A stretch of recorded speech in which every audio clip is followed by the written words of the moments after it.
দেখতে পাচ্ছেন এগুলো হচ্ছে রূপালী আম। অনেক সুন্দর সুন্দর আম। আর বিশেষ চারা গাছ, ছোট চারা গাছে দেখেন অনেক প্রচুর আম ধরে আছে। এইবার আম অনেক জায়গায় নেই, তবু এই যে ছোট ছোট চারা গাছে যে আমগুলা ধরে আছে আমি দেখে একবারে অবাক হয়ে গেছি। বাট আম পাকার সময় চলে আসতেছে। রূপালী আম এগুলা, এই যে আমগুলা কালার চলে আসছে। অনেক চারা গাছ, অনেক সুন্দর আম ধরে আছে।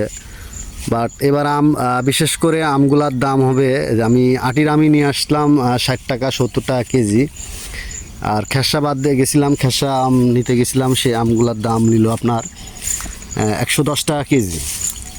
তো বিশেষ করে এই যে চারা গাছে প্রচুর পরিমাণ আম ধরে আছে। বাট আম একটা বছরের ফল, সে ফলগুলা খেতে অনেক সুস্বাদু হয়। বছরে প্রত্যেকটা একটা সিজন আছে ফলের, যেমন তরমুজ, লিচু, আম, কাঁঠাল, জাম, কলা, তো ওটা 12 মাস থাকেই। তো বাৎসরিক ফল বলতে এগুলাই বোঝায় আম, এই যে আম,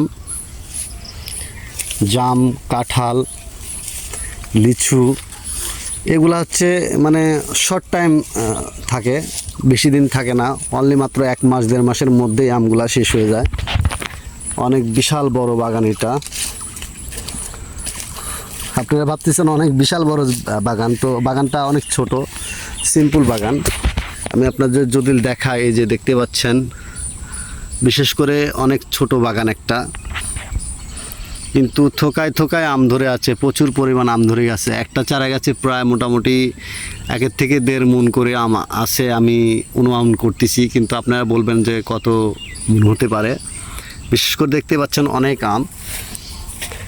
আর রূপালী আম আর যাই হোক নষ্ট হয় বেশি, কিন্তু তারপরেও অনেক সুস্বাদ। খেসা, রূপালী, এই আমগুলা প্রচুর পরিমাণ টেস্টি হয়।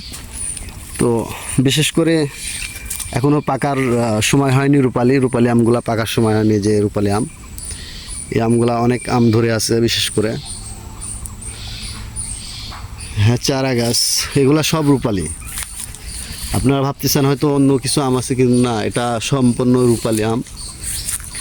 এই যে সম্পূর্ণ রূপালী আম অনেক। কিন্তু এই যে এই জাতটা, আমি এই জাতটাকে চিনতে পারলাম না, এইটা কি আম হবে আমি জানি না। এটা একটা অন্য ধরনের আম, তবে কেমন সুস্বাদ হবে আমি তাও জানি না। এটা আমটা চিনতে পারলাম না। যাই হোক, আরও আম আছে। এই যে ওই গাছগুলা মনে হয় যে মোটামুটি 3টা না 4টা দেখলাম। এই যে আরও আছে আমগুলা, অনেক সুন্দর আম। বিশেষ করে আরেকটা গাছের কাছে আপনাদেরকে নিয়ে যাচ্ছি আমি।